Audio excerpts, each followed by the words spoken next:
Peut-être troisième exposé, sauf si vous avez encore des interventions. Monsieur Bontemps, vous avez votre place toute prête là. Alors géographiquement, c'est La Roche-sur-Yon, les Sables d'Olonne. Oui. Et Monsieur Bontemps n'est pas chercheur au CNRS, sauf si j'ignore tout de votre biographie. Monsieur Bontemps a été vice-président du Conseil régional Pays de Loire. Alors là, c'est le côté, on regarde les choses du point de vue de la collectivité régionale, avec un regard différent sur, cette fois, une ligne particulière aussi. Alors, La Roche-sur-Yon et Sables d'Olonne, c'est une étude de cas, mais c'est aussi probablement un cas d'école. Vous avez raison, je suis ni géographe, ni historien, ni ingénieur. Ma seule compétence, c'est celle que j'ai menée au sein des services de la région des Pays de la Loire pendant 6 ans pendant un bout et 12 ans comme vice-président de la région. Mais avant de venir plus précisément sur la ligne Nantes-La Roche-les-Sables, je voulais faire quelques remarques d'ordre général, parce que je les considère comme liées à ce qui s'est passé après. D'abord, c'est depuis des décennies l'absence d'une véritable politique nationale d'aménagement du territoire, et dans la même logique, l'absence d'une politique de transport ferroviaire de voyageurs ou de fret, qui ont conduit d'année en année à la dégradation du réseau ferroviaire français.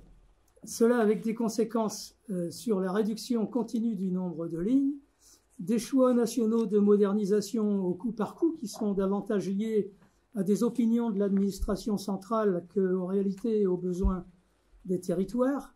Et de la même manière, pour les mêmes raisons, l'État, en faisant porter l'essentiel de la responsabilité et du financement sur le gestionnaire du réseau ou et sur l'opérateur ferroviaire, sans leur en donner les moyens, a évidemment aggravé la situation et circonscrit le plus souvent les décisions de modernisation à une sorte de règle de 3. Coût de l'investissement en rapport au nombre de voyageurs et les recettes attendues aussi bien par les péages que ce que pouvaient apporter les collectivités territoriales. Ainsi, depuis des dizaines d'années, les constructions de lignes nouvelles, peu nombreuses, partent en général des exigences des territoires, de leurs acteurs institutionnels, les collectivités, le monde économique et le monde associatif, avec à la clé des financements très importants des territoires. C'est le cas pour les lignes classiques, mais c'est aussi le cas pour les LGV. L'exemple, par exemple, de la LGV Bretagne-Pays de la Loire, sur 3,4 milliards d'euros du PPP, la région Bretagne a mis 1 milliard, la région des Pays de la Loire a mis 90 millions. En gros, ça c'est encore pire sur la SEA. En gros, si vous voulez une ligne, vous n'avez qu'à vous la payer. C'est un peu la démarche de l'État. La récente classification des lignes qui désengage l'État à nouveau du réseau ferré national et fait porter les coûts d'entretien sur les collectivités risque de conduire à nouveau vers de nouvelles fermetures de lignes au moment où les discours sur la protection de la planète sont profusion. Donc cette contradiction n'est pas acceptable. Je ne pouvais pas faire part de l'expérience sur l'électrification de la ligne sur Nantes-La Roche-sur-Yon les Sables d'Olonne sans souligner cela, car c'est pour une part cette réalité qui explique le temps qu'il a fallu pour y parvenir, avec toutes les péripéties qui l'ont accompagné, même si une fois la décision prise, les choses ont été relativement vite. De la même manière, il faut aussi savoir que des modernisations ou des électrifications de lignes ou d'antennes ont pu paraître plus faciles à réaliser. Je pense par exemple de ce qui est cité dans la note de M. Emangard sur Saint-Nazaire-le-Croisic. Or, en réalité, elles ont fait aussi l'objet de marchandages honteux. Ce fut le cas pour l'électrification de Saint-Nazaire-le-Croisic. Dans les années 80, Olivier Guichard était alors président du Conseil régional, ancien ministre, maire de La Baule à l'époque. Il a obtenu cette électrification avec comme contrepartie, à la demande de la direction nationale de SNCF de l'époque, et avec l'accord du député maire de Châteaubriand de l'époque, la fermeture de la ligne Nantes-Châteaubriand et son transfert par car. La ligne ferme donc le 31 mai 80, la mise en service de l'électrification de l'antenne du Croisic et l'arrivée du TGV avec l'arrêt à La Baule en mai 86. La ligne Nantes-Châteaubriand ne sera rouverte que le 28 février 2014 à l'initiative de la région et des collectivités. Cet exemple, c'était pour montrer qu'on est loin ici d'une logique d'aménagement du territoire national et que la fermeture ou la modernisation d'une ligne peuvent tenir à des décisions humaines qui peuvent même pénaliser des territoires, en gros, déshabiller Pierre pour habiller Paul. Au début de mon introduction, je disais que dans la plupart des cas, c'est à partir des besoins et des projets des territoires que les collectivités, les citoyens, les entreprises doivent agir pour obtenir des aménagements de modernisation ou des services en plus. C'est le cas pour la ligne Nantes-La Roche-sur-Yon, les Sables-d'Olonne. En 1986, à la demande des élus vendéens auprès de l'État, que soit étudiée la possibilité d'électrifier la ligne de Nantes aux Sables-d'Olonne, celle-ci est carrément refusée. Il s'ensuivra de nombreuses initiatives ou tentatives de faire bouger les choses au fil des années, qui se heurtent tantôt à l'État, tantôt à la région, tantôt à la direction de la SNCF. Deux éléments vont être déterminants. J'ai un peu condensé pour laisser de la place à la discussion. Deux éléments vont être déterminants pour faire évoluer positivement la situation. Le premier, c'est le changement de tête à la direction de la SNCF après le grand mouvement de 95 et l'arrivée de Loïc Le Floch-Prigent, qui lui décide d'entendre les revendications du territoire et de faire examiner et de faire engager les études pour un TGV tracté, qu'on nommera assez vite d'ailleurs le TGV Mogé. Le deuxième élément, c'est l'accord en 1997 entre Philippe de Villiers, qui est à l'époque président de droite de la région du Conseil général de Vendée, et Jacques Auxiette, qui est maire de gauche de La Roche-sur-Yon. Tout cela est très bien décrit d'ailleurs dans la note dont je faisais état de Pierre-Henri Emmanuel. Cela débouchera sur la mise en service du TGV tracté à l'été 2000 avec 2 allers-retours par jour. À nouveau, les collectivités ont été mises à forte contribution de 2 façons. D'une part, sur l'investissement, puisqu'il fallait, il n'y a pas de courant, il n'y a pas de, pour tracter, il y a 8 rames de TGV qui sont aménagées, et pour les tracter, il faut modifier 3 locomotives CC 72 000 diesel, leur attribuer un attelage automatique qui puisse se raccorder aux rames TGV. Il faut installer une ligne aérienne en gare des Sables-d'Olonne. Il faut relever des quais en gare des Sables et de La Roche-sur-Yon et les allonger. Le coût de l'opération, c'est 21 millions d'euros en investissement. En gros, c'est à peu près. D'autre part, sur l'exploitation, une convention d'exploitation entre la SNCF, la région, le département et les intercommunalités de La Roche et des Sables, avec une répartition 60% la région, 33% le département, 7% les intercommunalités. Et donc sur un budget prévisionnel de 15 millions d'euros, budget prévisionnel de déficit, pour couvrir un déficit annuel d'exploitation prévisionnel. Le président de la région est à l'époque François Fillon. Il faut savoir que là, nous sommes dans la période d'expérimentation de la future compétence transport des transports ferroviaires régionaux aux régions, puisque la région des Pays de Loire faisait partie des 7 régions qui avaient demandé d'être les expérimentatrices de la future compétence régionale. Compétence qui deviendra d'ailleurs effective pour toutes les régions en janvier 2002. À cette période, la fréquentation de la ligne, donc Nantes-La-Roche-les-Sables, hors train-corail, parce qu'il y avait des trains-corail, se situe autour de 900 000 voyageurs par an pour les TER. Il y avait en dehors des corails les TER seulement pour le voyageur. Et une moyenne jour d'un peu plus de 150 voyageurs pour le TGV tracté, avec des variations saisonnières plus fortes. On était jusqu'à 200 ou 250, puisque la période estivale permettait d'avoir une fréquentation plus grosse. Mais en gros, si on fait une moyenne de 150 voyageurs, ça représentait 36 000 voyageurs par an à peu près. Il y a toutefois beaucoup de problèmes d'exploitation avec le TGV tracté, malgré son succès relatif supérieur à ce qui avait été envisagé. D'abord, nous recevons à la région de nombreuses protestations des riverains de la gare des Sables-d'Olonne, puisqu'ils nous reprochent le bruit réalisé de nuit, puisque les locaux 72 000 ne pouvaient pas et tracter la rame TGV et l'alimenter, puisqu'il fallait l'alimenter en courant pour les freins, les portes, la clim, la lumière, etc. Et donc, pour pouvoir alimenter la rame, il fallait faire tourner la loco à partir de 3h30 ou 4h du matin dans la gare des Sables-d'Olonne. Et je vous fais grâce d'imaginer ce que pouvaient ressentir les riverains. Donc on avait un paquet de protestations qui nous arrivaient à la région. Deuxième problème, c'était la fiabilité du matériel, puisqu'on était en gros avec 15% de panne. Et il nous est arrivé, alors donc panne, ça voulait dire arriver en retard à la gare de Nantes, sachant que la rame qui venait de La Roche-sur-Yon était accrochée à celle qui attendait en gare de Nantes. Et par conséquent, si celle de La Roche-sur-Yon était en retard, tout le monde était en retard. Et donc, on se retrouvait avec des retards de 15, 20, 30, 40 minutes. Et donc, je vous laisse imaginer le mécontentement des gens qui étaient dans la rame et ceux qui étaient à Nantes, qui attendaient pour partir à Paris. Donc, ça faisait partie des sujets qui nous revenaient en pleine figure à la région des Pays de la Loire. Il nous est même arrivé de devoir transférer à la gare de La Roche-sur-Yon les voyageurs qui venaient dans le TGV des Sables dans un TER pour Nantes. Et donc, imaginez, la correspondance était morte. Donc, voilà. Donc, si vous voulez, ça fait partie des choses qui étaient la réalité du sujet.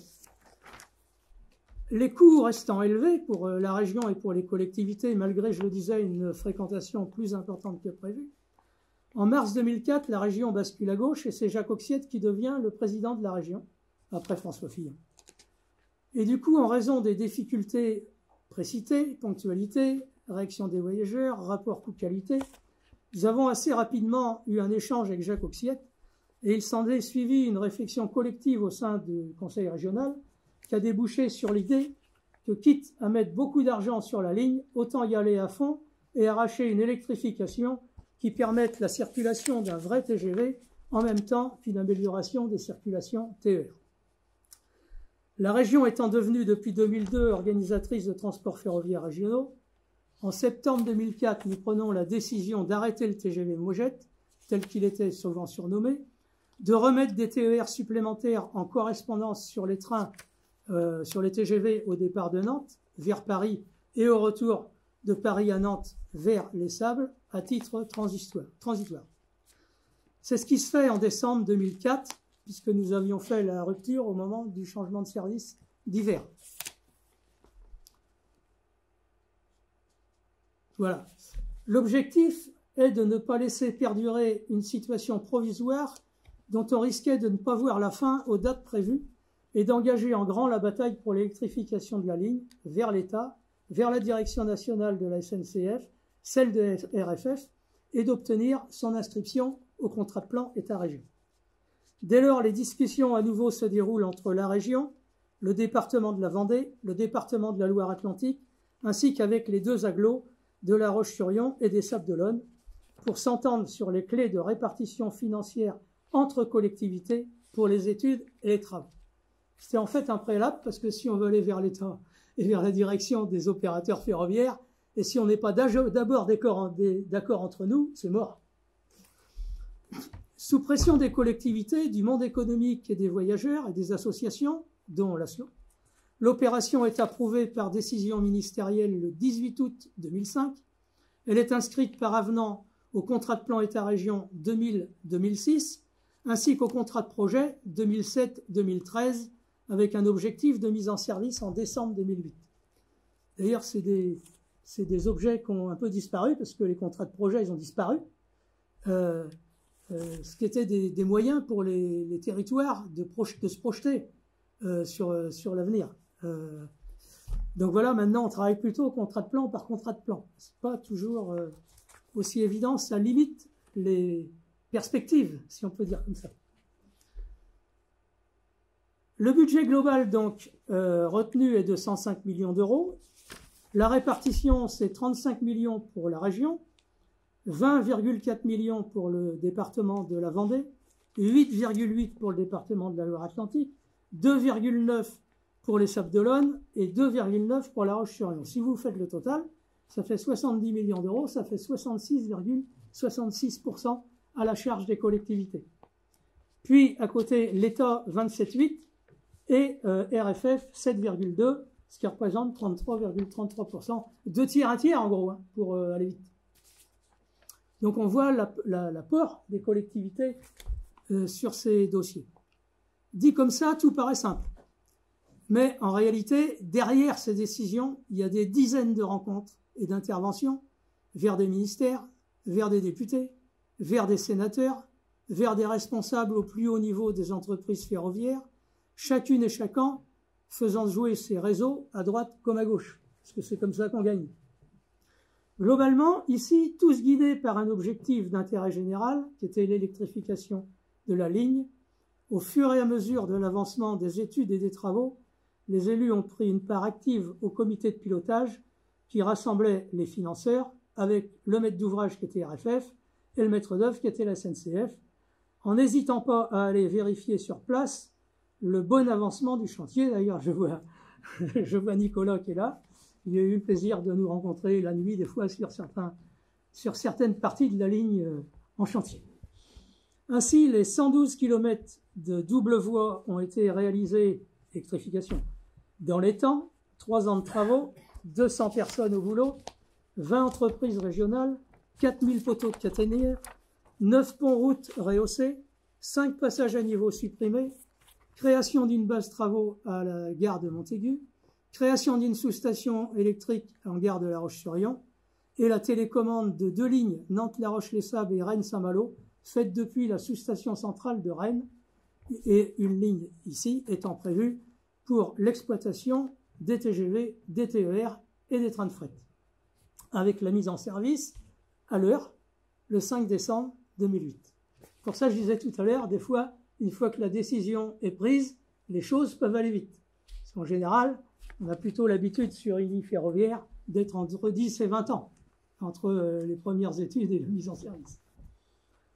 Pour avoir une idée de la fréquentation à l'époque, en 2006, la ligne Nantes-La Roche-sur-Yon-les-Sables est la 3e ligne de la région, voyageurs TER, avec 1,3 million de voyageurs. En 2007, c'est 1,6 million de voyageurs. Alors là, il n'y a plus le TGV tracté, hein, c'est que... voilà. J'ai dit tout à l'heure les chiffres pour le TGV tracté, c'était entre 150 et 250. Donc les voyageurs, on est passé en 2007 à 1,6 million de voyageurs. Il y a 16,5 allers-retours par jour Nantes-La Roche et 11,5 allers-retours La Roche-les-Sables. La SNCF m'a fait la gentillesse de m'envoyer, si je le retrouve, la fréquentation actuelle de la ligne, alors hors TGV, parce que là, je n'ai pas les chiffres TGV, toujours compliqué d'avoir les chiffres TGV, mais on est en 2023, et la ligne Nantes-La Roche-les-Sables-d'Olonne a fait en 2023, alors si on compte le bout Nantes-Clisson, c'est 2 370 millions de voyageurs sur l'année. On parle des jours-semaines, c'est plus 52% sur 2019 et c'est plus 11% sur 2022. Ça montre aussi que quand il y a un réseau en état, les choses se modifient. Alors évidemment, il faut y ajouter le service, sinon ça ne change pas grand-chose. Et si on enlève la partie Nantes-Clisson, on reste quand même à 1 370 000 voyageurs sur l'année 2023, et on est à plus 55% sur 2019. Voilà, je trouvais que c'était utile de pouvoir donner ces indications-là, parce que ça permet d'avoir une idée des évolutions, et qui montre que le train de l'avenir, et que ce n'est pas le moment de laisser faire minime. La création d'une base travaux à Montaigu, donc je disais tout à l'heure, qui a eu aussi quelques conséquences derrière, mais on va le voir après. Pour avoir non, la fréquentation, j'ai dit. Au-delà des travaux de régénération, d'électrification, il y a eu dans la période aussi des tronçons de régénération de la ligne, de pose de longs rails soudés, de régénération du ballast rail traverse.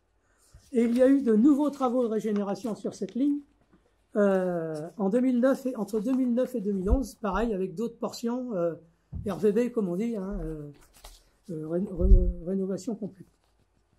Cette électrification de Nantes-La Roche-les-Sables a aussi conduit à d'autres travaux rendus nécessaires par l'attractivité nouvelle de la ligne.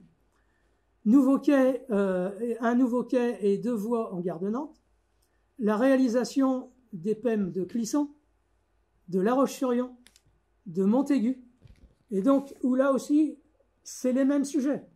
À chaque fois, il a fallu de la détermination des gens sur place, de la détermination des élus, de l'accord entre des collectivités n'ayant pas la même obédience politique, pour pouvoir aller avec des dossiers défendre les développements et les réalisations de ces pôles d'échange multimodaux. Donc, ça veut dire que dans la note que vous faisiez tout à l'heure, que vous m'aviez fait passer, le rôle des gens, le rôle des élus, le rôle des individus, le rôle des associations, le rôle du monde économique sont décisifs plus que jamais pour avancer dans les modernisations, les électrifications, voire les empêchements de fermeture de lignes. D'ailleurs, pendant les 12 années où j'ai eu la responsabilité des infrastructures et des transports à la région, je ne connais pas beaucoup de sujets sur lesquels il n'a pas fallu, à un moment ou à un autre, aller rencontrer de façon totalement officieuse, hors des réunions officielles, pour discuter avec des élus d'opinions différentes, des responsables d'entreprises ferroviaires à l'échelle locale ou nationale, des associations, des services de l'État ou autres, pour trouver des solutions et parfois des soutiens permettant de débloquer des situations qui semblaient insolubles. Et je peux dire qu'en 12 ans, des situations insolubles qui ont été solutionnées, j'en ai connu plein.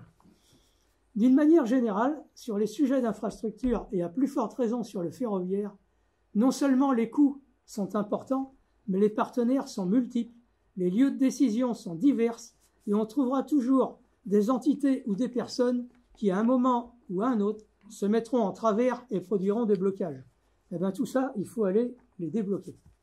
J'ai de très nombreux exemples dans ce sens. Au-delà de la ligne Nantes-La Roche-sur-Yon-les Sables-d'Olonne, on pourrait citer Nantes-Pornic-Saint-Gilles-Croix-de-Vie, on pourrait citer la réouverture de Nantes-Châteaubriand, on pourrait citer la réalisation et l'extension des ateliers de Nantes au Grand Blotreau, on pourrait citer la modernisation de la ligne Nantes-La Roche-sur-Yon-La Rochelle.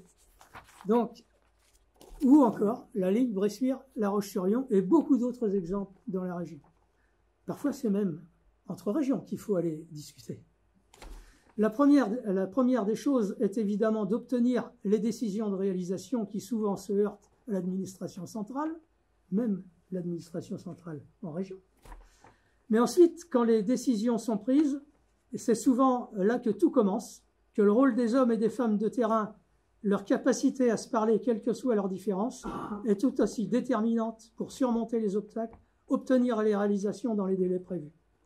De la même manière, si on pouvait tirer quelques autres enseignements, résister à la fermeture des lignes autant que faire se peut est très important.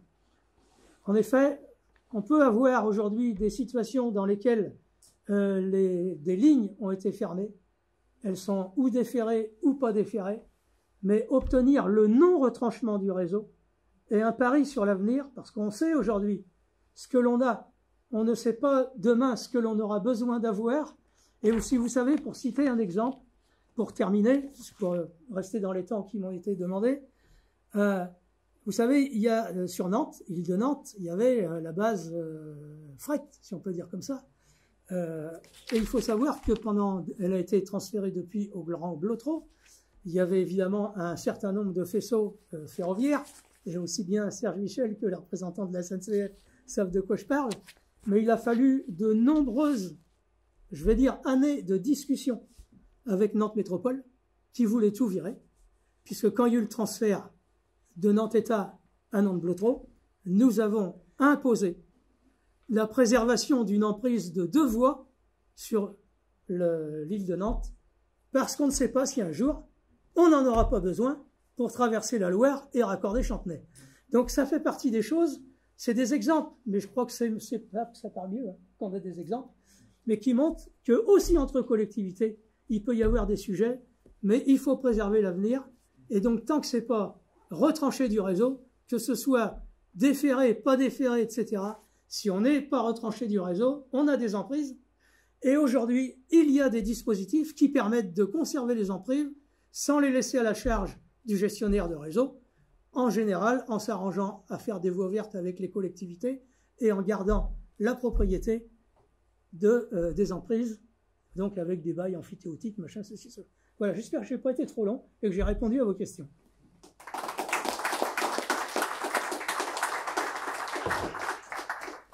Bien, merci beaucoup. Alors, vous avez vu dans le programme qu'après une pause, que nous aurons après notre discussion de va aborder plus largement cette question du rôle du politique.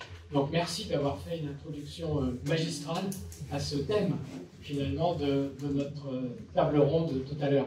Alors, vous avez eu un petit instant de connivence avec un certain Nicolas. Messieurs, qui êtes-vous? Alors, bonjour à tous, désolé d'être arrivé un peu plus tard. Donc, je me présente Nicolas Leterrier. Donc, actuellement, je suis le coordinateur régional adjoint du groupe SNCF.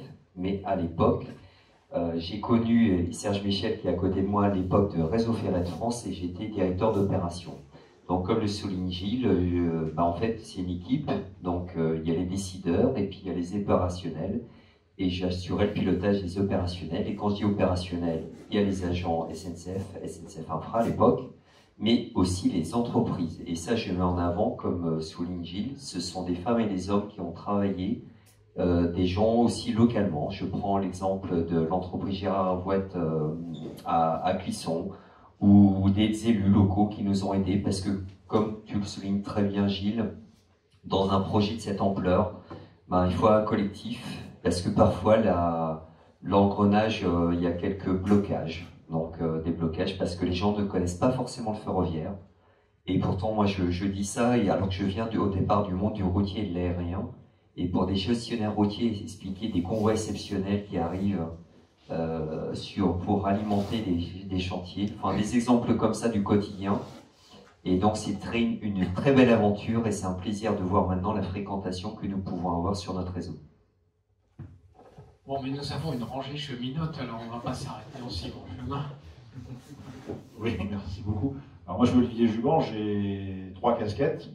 La première c'est effectivement d'être le coordinateur régional du groupe, alors sans aucune autorité hiérarchique, je le dis tout de suite, sur les différentes entités de la SNCF. J'ai juste un rôle d'essayer de coordonner, de donner le sentiment, aussi bien à l'externe qu'à l'interne, que le groupe SNCF existe encore, tout en respectant clairement la loi et ce que la loi impose entre gestionnaire d'infrastructure et l'entreprise ferroviaire. Deuxième casquette, et c'est pour ça que je suis venu en Pays de la Loire en 2019, c'est en tant que directeur régional PER, pour piloter le premier appel d'offres de la région sur l'ouverture du marché de la concurrence. Et on est en plein dedans ici, puisque il y a 2 sous-lots à l'intérieur de l'appel d'offres de la région. C'était le fameux tram-train dans Châteaubriand et Clisson, puisque on a raison que tu sais encore mieux que moi, Gilles, on a d'abord roulé sur Clisson avant de rouler sur Châteaubriand, et puis sur ce qu'on appelle le Long Sud-Loire, et donc évidemment Nantes, Pornic, La Roche, les Sables, plus une petite antenne sur Clisson, Cholet-Angers, puisqu'il y a aussi cette petite antenne-là, puisqu'on parle d'antenne. Voilà. Et puis j'ai une troisième casquette, la société est en cours de constitution, je suis le président, dans l'histoire peut-être, je serai le premier président de SNCF Voyageurs Loire-Océan, qui est l'entité juridique que nous montons pour répondre à la région, puisque nous opérerons ces lignes à partir du SA 2025 pour le train-train, et du SA 2027, il y a le 13 décembre 2026, c'est une date historique ici aussi, pour les opérations d'exploitation de ces lignes au titre du gain, puisque nous sommes heureux quand même que la SNCF ait gagné le premier appel d'offres. Voilà. Et je suis très heureux d'être avec vous ici, et puis je pense que l'histoire elle s'écrit encore aujourd'hui, peut-être que dans 20 ans on parlera de ce qu'on se dit maintenant.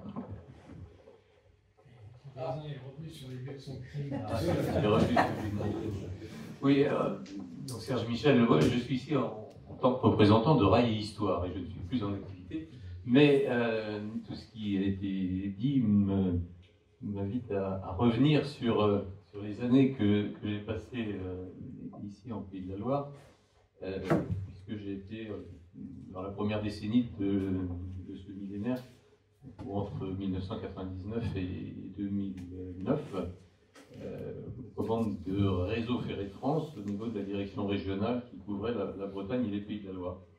Et avant d'évoquer peut-être les Sables d'Olonne, je voudrais revenir un instant sur le panorama historique qui a été fait pendant la première partie du colloque, où on a été avec Georges sur les débuts du chemin de fer, ensuite on a évoqué les périodes de guerre, et puis on est passé très vite au début des années 2000.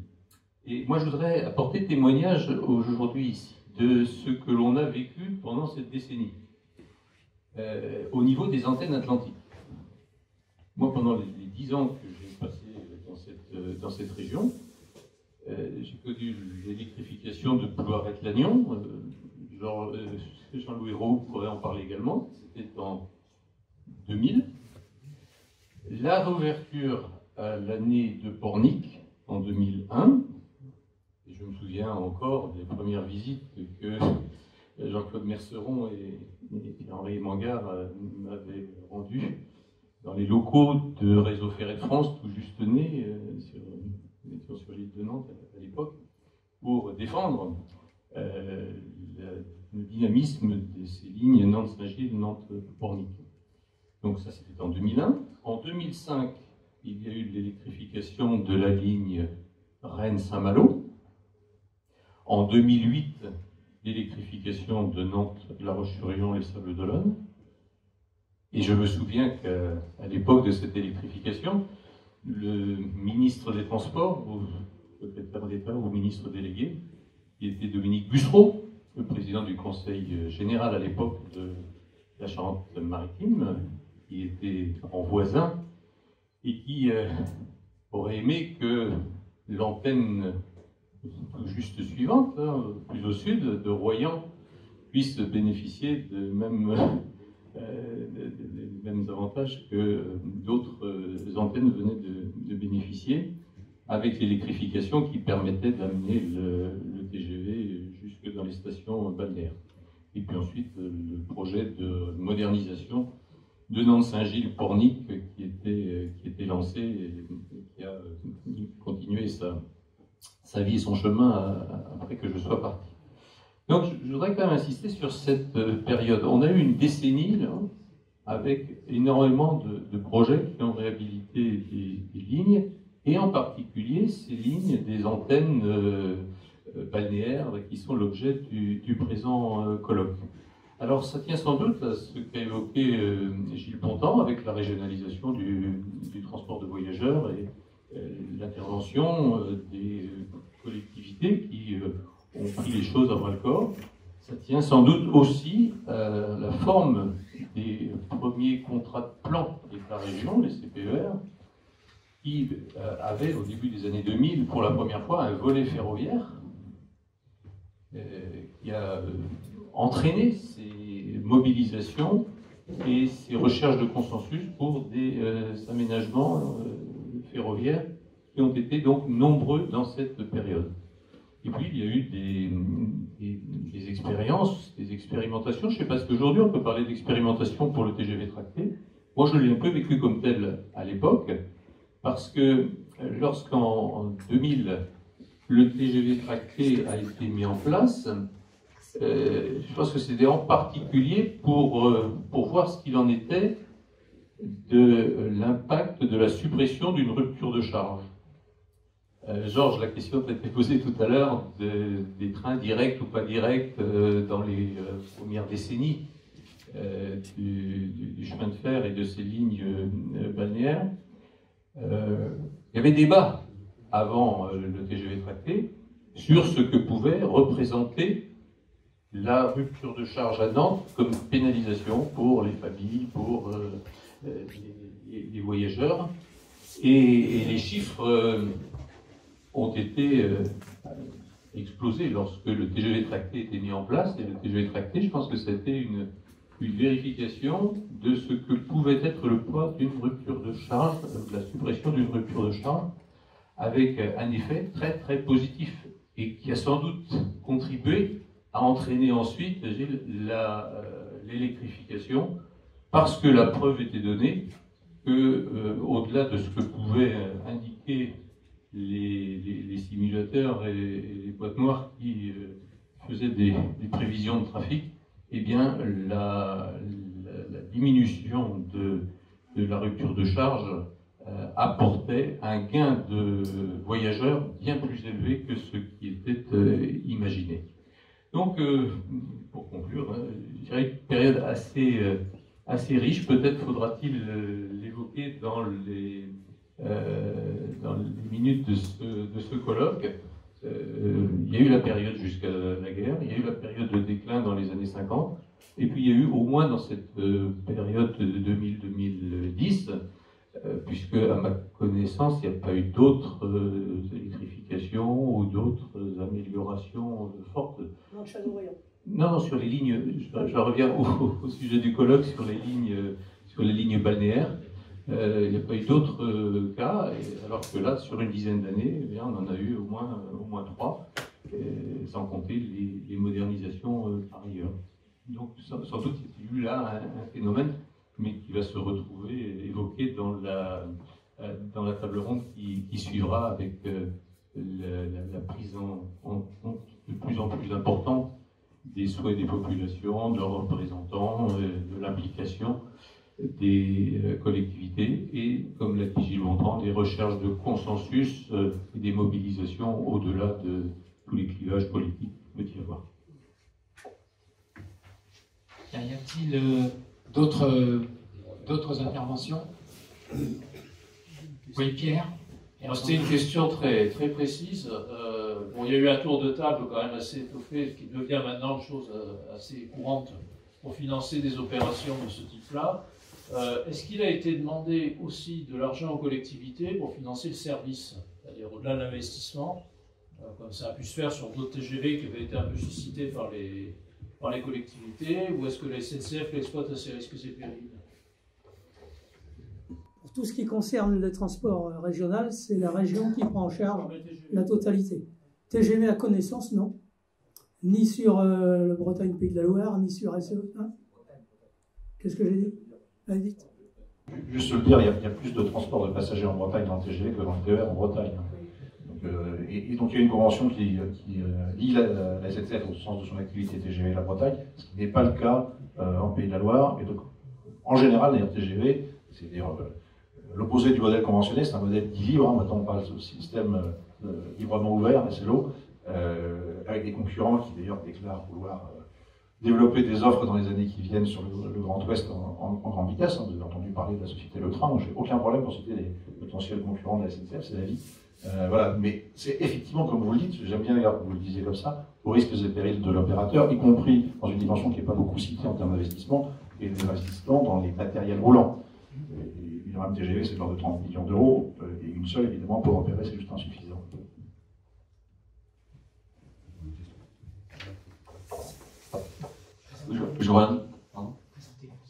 Moi je suis Jean-Luc Martin, donc je suis adhérent à l'association Rail Histoire, et moi-même cheminot aussi d'ailleurs. On est dans une filiale, la filiale AREP. Je m'occupe du bureau d'études d'AREP. Et j'ai un long passé dans les ouvrages d'art à la SNCF. Et justement, ma question étant de SNCF Réseau, on va dire, à l'inverse, est-ce qu'il y a eu aussi des réflexions sur ce qu'a fait la région Grand Est par rapport à l'infrastructure, c'est-à-dire que la région prenne en charge certaines infrastructures à son compte, et plutôt que de les laisser à SNCF Réseau. C'est-à-dire avoir la mainmise complète sur l'exploitation et sur l'infrastructure. Moi, à ma connaissance, non. Je ne sais pas ce que décidera la région actuelle, mais à ma connaissance, non. D'abord, ce n'est pas le rôle des régions.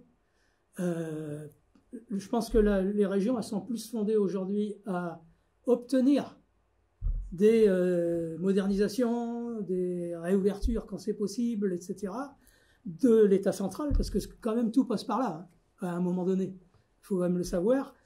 Et encore plus aujourd'hui, quand on connaît la situation de SNCF Réseau, parce que même si l'État a repris une partie de la dette, c'est quand même pas royal, si on peut dire comme ça. Et donc, je pense que les collectivités et les régions, et je pense la région Pays de la Loire, mais sans en parler à la place de mes successeurs, je pense qu'ils sont plus dans la logique de regarder comment on peut porter des améliorations à travers les contrats de plan État-région. Et il vient d'être signé le dernier contrat de plan État-région qui, d'ailleurs, est relativement important dans le domaine du ferroviaire sur la région des Pays de la Loire. Et je pense que c'est plus à travers ça que la région elle peut jouer un rôle pour obtenir, y compris des financements de l'État, y compris des financements de l'Europe. Sinon, si les régions mettaient le petit doigt dans la prise en charge d'une infrastructure, c'est la mort du petit cheval. Hein. Je veux dire, il y a des gens qui vont se friser les moustaches à Bercy et on n'est pas prêt de voir les choses évoluer comme il faut. Je pense ça. Juste pour compléter, donc, sur le Pays de la Loire, il n'y a pas d'hypothèse que la région prenne sa charge d'infrastructure. Je pense que vous pensez à Nancy Contrexéville. Voilà, donc, effectivement, simplement, il faut savoir que ça se fait dans le cadre d'appel d'offres, dans lequel on remet dans le même verre, si j'ose dire, l'exploitation et l'infrastructure. Quelquefois aussi la gestion des gares. Ce qui n'est pas le cas non plus en Pays de la Loire, à ma connaissance. Le prochain lot sera mis sur la table très bientôt, hein. Très prochainement, c'est l'Étoile du Mans. On verra ce que la région mettra dans le cahier des charges. Mais à ma connaissance, à date, c'est pas dans les intentions. Je crois que pour la région, le sujet, j'y reviens parce que c'est quand même clé, c'est aussi l'investissement dans les matériels roulants. Parce que le développement de la fréquentation fait que d'abord, il faut se poser la question du nombre d'engins qui vont pouvoir permettre de faire face à l'explosion de la demande.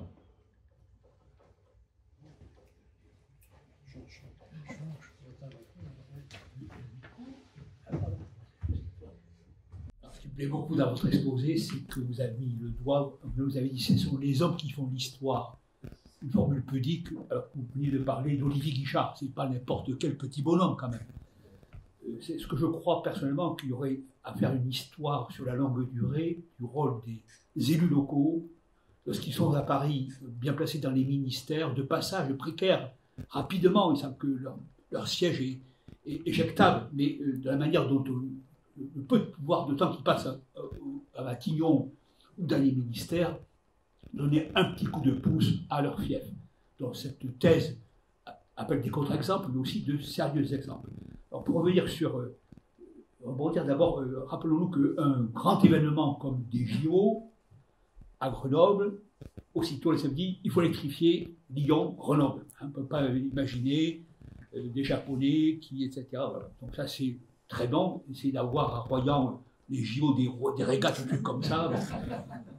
Deuxièmement, je lisais il n'y a pas très longtemps les mémoires, l'autobiographie de Boublil. Alors, c'est intéressant, c'est une partie de Boublil, est un autodidacte de petit pied, il est passé par l'école de statistique, enfin bref, il se retrouve par copinage, il arrive à l'Élysée, il est donc conseiller économique de Mitterrand. Donc il n'est pas dans l'état-major direct, enfin il a un rôle important, il fera parler de la politique industrielle, il revendique d'avoir assisté à tous ces dossiers, en partie de nationalisation. Alors, stupéfaction, il y a un chapitre consacré au TGV Atlantique et il dit Mitterrand me charge de préparer le discours. Bon, j'avais une belle plume, je savais faire des belles phrases, et il dit bon, tant que j'y suis, je vais glisser un petit truc. Paris-Lyon, c'est très bien, mais pourquoi pas aller vers un TGV Atlantique. Et il dit bon, je passe mon brouillon à Mitterrand, qui est sorcieux, je m'attends à un retour de flamme. Qu'est-ce que vous avez dit là? Et surprise de Boublil, Mitterrand n'a pas réagi. Et donc, dans son discours fameux d'inauguration, il dit eh ben, on va construire maintenant qu'on a fait le Paris-Lyon, on va faire le Paris.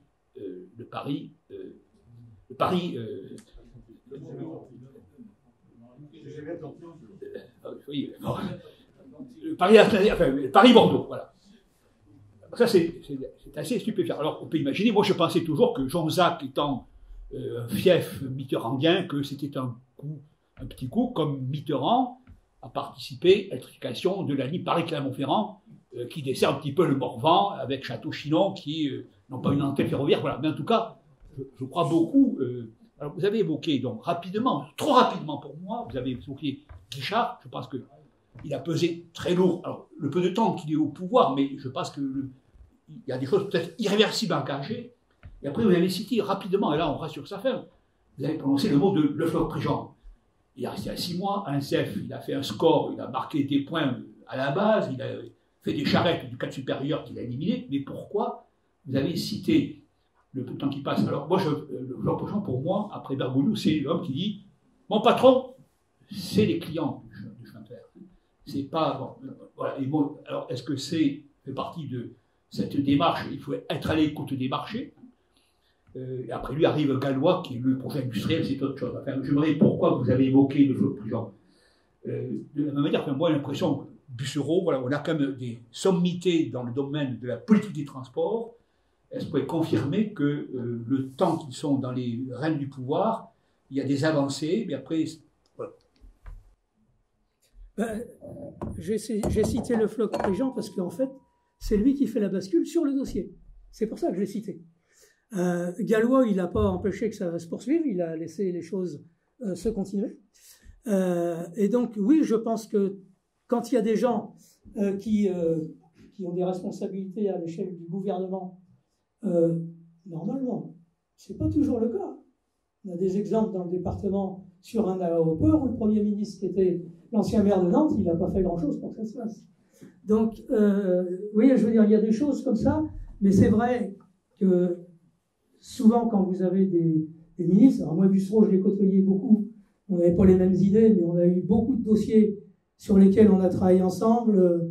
Le sud de la région parisienne, par exemple, pour citer celle-là, Massy Valentin, hein, par exemple, les sujets sur le Barreau Sud, voilà, il y a un tas de choses, l'électrification, la modernisation de Nantes-Bordeaux aussi, puisque ça faisait partie des sujets. Donc vous avez des gens à un moment donné qui sont en responsabilité courte ou longue et qui peuvent apporter un plus, mais personnellement, je ne crois pas du tout à ce que cela soit possible s'il n'y a pas sur le terrain des gens qui sont porteurs des exigences du terrain.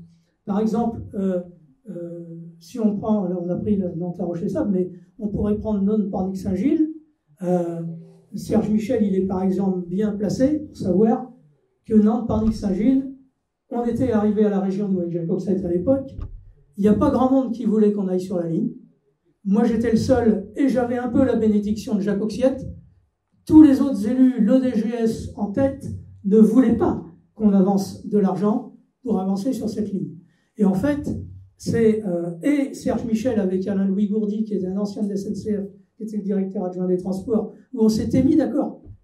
Louis Gourdy, il travaillait avec vous, et moi je travaillais avec les élus. Il y avait Laszlo, il y avait le maire de Pornic, il y avait le maire de Saint-Gilles, il y avait le maire de Chaland, etc. Et puis, il y avait les gens qui étaient sur le terrain, sur la partie Loire-Atlantique, où on a travaillé les uns et les autres, et où même, pour arracher la décision en interne de la région, je suis y compris aller voir les syndicats, j'ai demandé au maire de Pornic de faire des conférences de presse, des machins, des trucs comme ça, pour que le ton y monte.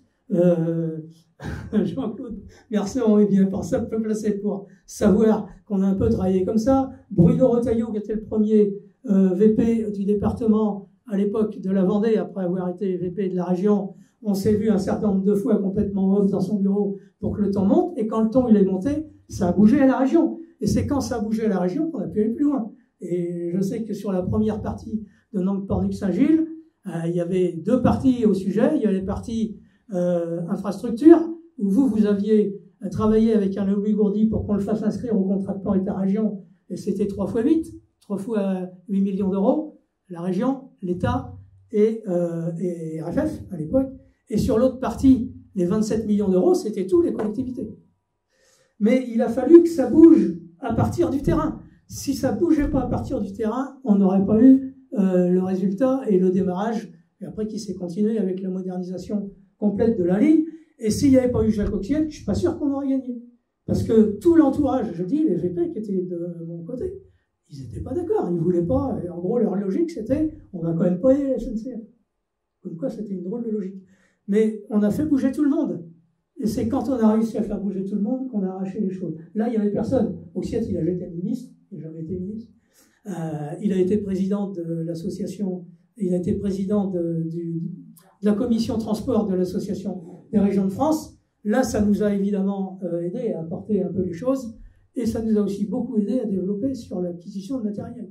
Parce que dans la même période, la région Pays de la Loire, 2004-2015, c'est 114 trains, 717 millions d'euros.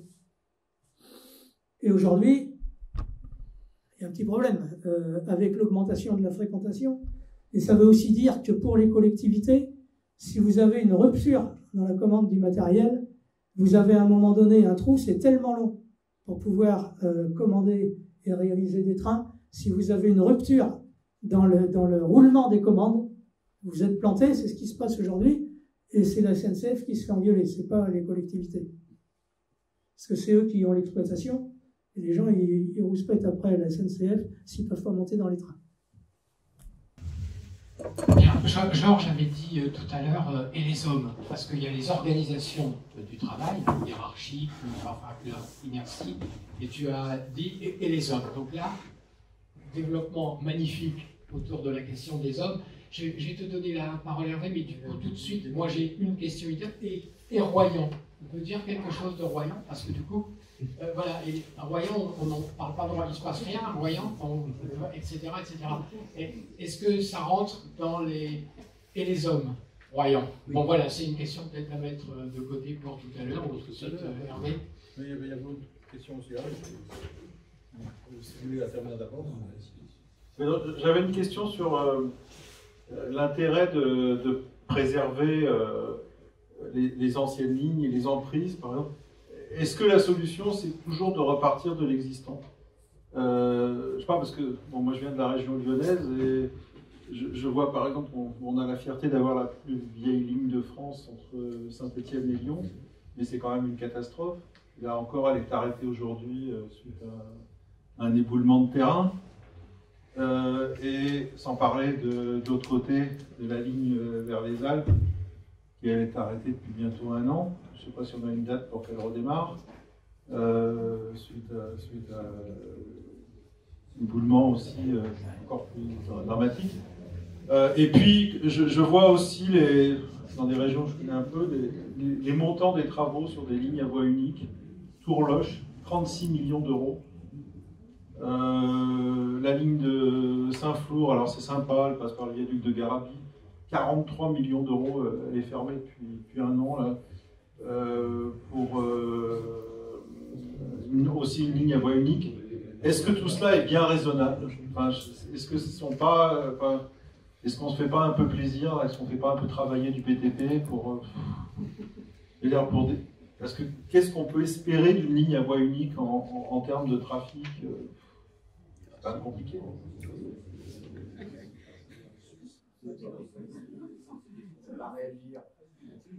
Non, mais je crois qu'il faut regarder à voie unique ou pas à voie unique.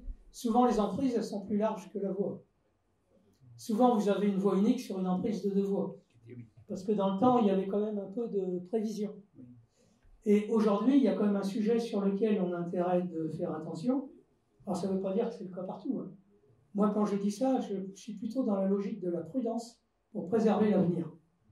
Parce qu'aujourd'hui, quand vous regardez la fameuse ZAN, zéro artificialisation, ça veut dire que pour aller chercher des voies nouvelles aujourd'hui, si on n'a pas les emprises, ça va être de plus en plus compliqué.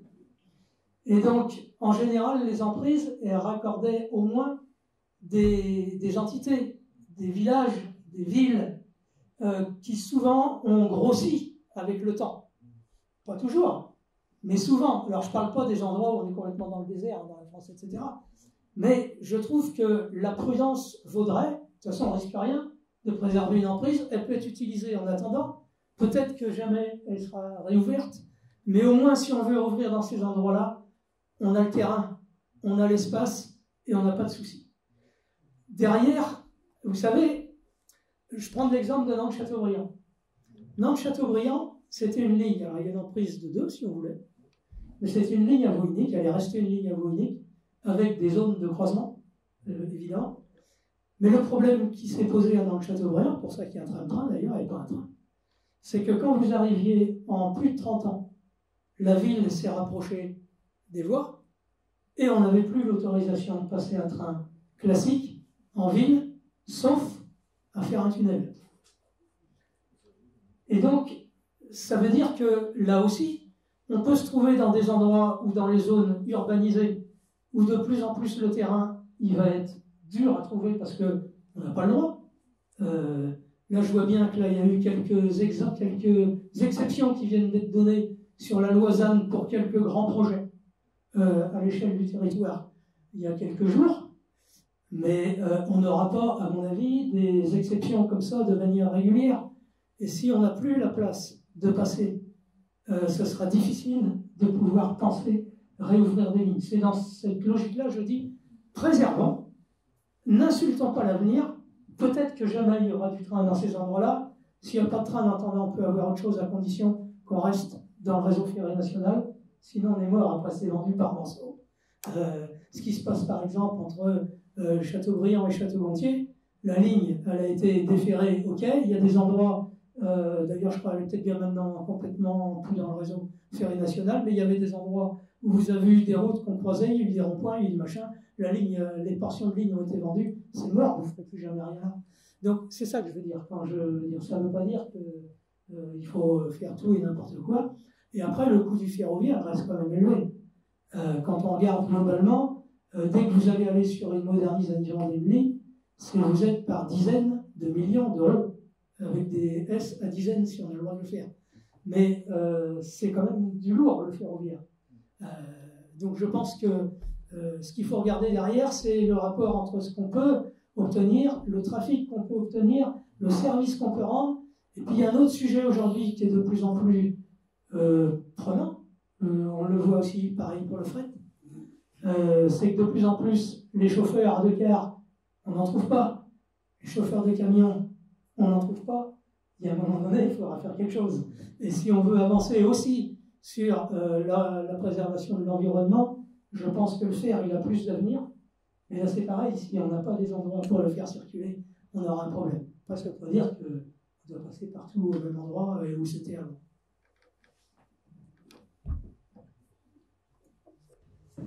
Merci. J'avais une question, mais je vais tout de suite réagir. Oui, Jean Varlet, je suis géographe des transports, enseignant universitaire. Je vais juste réagir, mais je prendrai la parole pendant la table ronde pour compléter ce que je veux dire. On est dans une logique de mobilité durable à très long terme maintenant. Donc, on ne peut pas supprimer le réseau ferré. L'exemple suisse est tellement flagrant, c'est exceptionnellement intelligent ce qu'ils font. Prenons de la graine.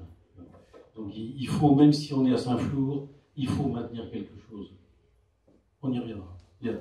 Moi j'avais une question sur les antennes, les questions des lieux choisis aux extrémités de ces antennes. Ça a été choisi à une certaine époque, Georges Dubeillet en a reparlé de façon magistrale, très précise pour tel lieu. Où est-ce qu'on a fixé la station à l'extrémité? Bien, ça c'est une chose. Et aujourd'hui, ou depuis, ou entre cette époque-là et aujourd'hui, qu'est-ce qui s'est passé? L'étalement urbain est arrivé.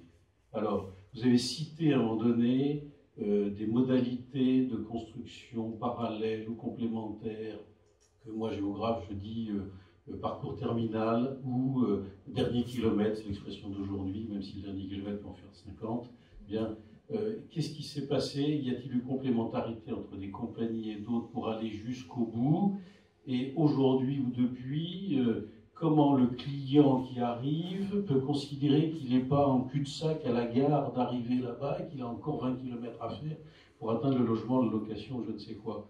Vous voyez, on est dans les questions de multimodalité, intermodalité, pensée correctement pour que la mobilité du client se déroule le plus correctement possible, le plus rapidement possible, avec le moins de rupture de charge et de contraintes. Voilà. Et une tarification extrêmement simple qui satisfasse tout le monde. Je ne sais pas si... Oui, moi, il me semble que c'est partie des mythes de l'ingénieur de faire de l'interconnexion depuis 2 siècles. Hein. Avec Saint-Simon, on va connecter le canal à la voie ferrée qui va jusqu'au port. Hein, voilà, on en a toujours rêvé. C'est une utopie d'ingénieur. Devant la complexité du monde des acteurs locaux, bon, demain ce sera meilleur, on sera mieux interconnecté, on sortira de la gare avec une voiture de location. SNCF a toujours fait ça. Voiture de location sortie de la gare avec une agence à vie, tout ça. Bon, mais le chaos des acteurs privés, des intérêts en jeu, le lobby autoroutier qu'on n'a pas parlé, bon, tout ça, ça fait que c'est quand même c'est un peu darwinien, quoi, le schéma. Chacun essaie de sauver sa peau. Alors je reviens sur... par exemple, on a quelque chose qui me paraît à propos des coûts d'investissement.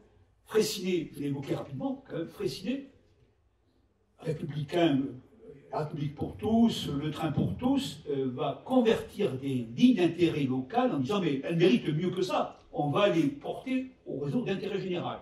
Bon, c'est quand même énorme. C'est 8000 km comme ça de projets de lignes d'intérêt local. Les petites lignes de Vendée-Charente, d'intérêt général, ils les mangent. Et ce projet est voté en 1978, enfin, élaboré en 1978, il va passer l'automne 1978 à aller dans les provinces promouvoir son plan de port en gare réglementaire. Et le récit de ces missions flanquées de ingénieurs des ponts chaussées, c'est l'accueil unanime dans les banquets de droite comme gauche, conservateur comme républicain, tout le monde est là et on dira les infrastructures n'ont pas de couleur politique, et c'est le lieu où on peut enquêter entre tous ces élus locaux autour de l'arrivée de Freycinet, monsieur, vous nous donnez des cadeaux, vous nous donnez des ponts.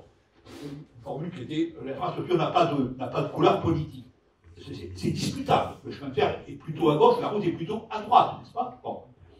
Deuxièmement, sur le thème donc qui est fondamental, comment faire des réseaux économiques pour des petites lignes, des petits trafics.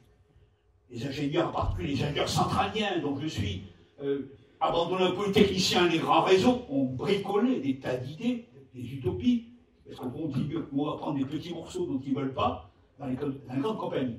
Je pense à Level, et autres en particulier, et une idée, parmi les idées qu'ils avaient, Level, c'est bien on va faire des chemins de fer vicinaux, c'est-à-dire que, et c'est la première expérience de détournement en 1860, le préfet de Bas-Rhin, Migneret, flanqué de l'ingénieur de chaussée Coum, a l'idée saugrenue de dire que les crédits dédiés à chaque département à la vicinalité, on va inventer quelque chose d'un peu nouveau, des chemins de fer vicinaux. C'est-à-dire, on va construire sur la prise routière, on va construire une voie ferrée avec des budgets vicinaux. Ah bon, pas compliqué. Bon.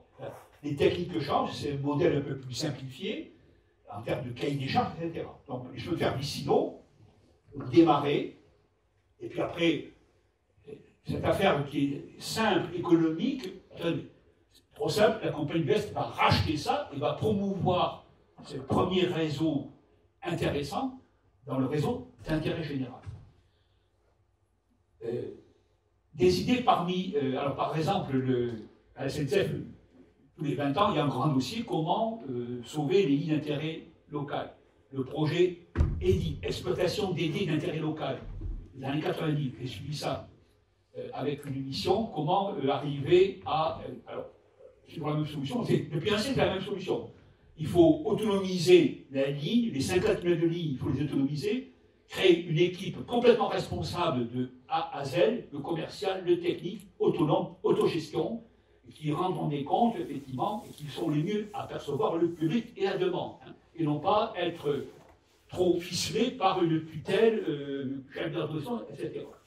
En particulier, la voie unique, il faut faire avec. Pourquoi pas imaginer, et bien entendu, une exploitation en navette. Du coup, si sur 50 mètres avec une navette, il n'y a plus de problème de signaux. Hein, terminé. Alors, bien sûr, une navette, elle aura un débit limité. Alors, ça, c'est Rivette qui va parler maintenant. Pourquoi pas imaginer une utopie? On va découper 50 mètres en 2 x 25. Sur chaque fois de tronçon de fossé, il y a 2 navettes indépendantes qui roulent, si possible coordonnées, et qui font que, en tout cas, il n'y a pas de problème de signalisation. On est sûr qu'il n'y a pas de collision. Ça simplifie beaucoup les choses. Hein. Bon, voilà. On peut imaginer que l'exploitation à navette, c'est une équipe autonome, aussi, voilà, et ça a été dans certains modèles de RATP, tout ça, ils ont mis plus tard, ils qu'au fond, une unité autobus va mieux créer une équipe qui rend des comptes, une découpage par activité, gestion par activité. Voilà.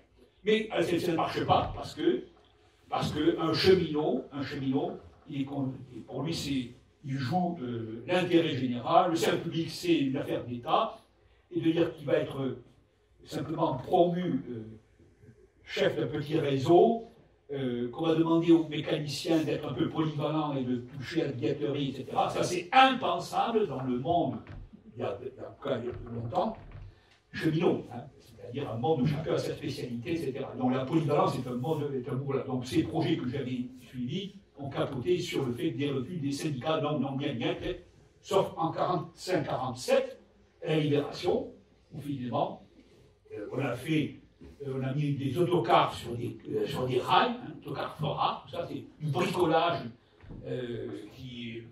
voilà, avec du modèle de coin, on met un autocar, on met des roues métalliques, un essieu, etc. Et ça va rouler. Bon, c'est des temps bénis où la SNCF et la CGT faisaient des enfants ensemble. Pour terminer, et monsieur le député ou sénateur, vous avez été le conseil général. Alors, pour terminer, rebondir sur les grands hommes, après Freycinet, Hubert Haenel. Voilà. Alors, c'est la bonne nouvelle. Rail et Histoire qui est là, on a projeté, suite au colloque Fraissinet, où Hervé et moi on y était participés, il est venu lorsque le Sénat a de l'argent, quelqu'un qui en remet une couche de plus pour faire un colloque à la Fraissinet, il est venu, pourquoi ne pas frapper, tirer les portes au Sénat, et Hubert Haenel. Hubert Haenel passera dans l'histoire des manuels scolaires, on parlera de Hubert Haenel qui avait confié les trains du quotidien aux régions. Voilà, il rentrera dans la... Et non pas le directeur, et pas Louis Frojon. Voilà.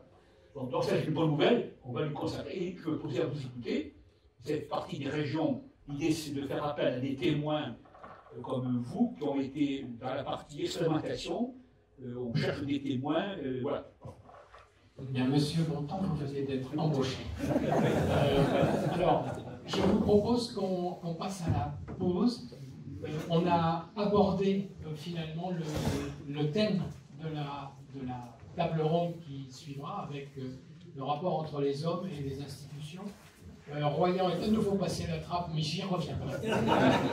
Voilà, donc une pause et il faudrait qu'on soit là vers 17h45, 50.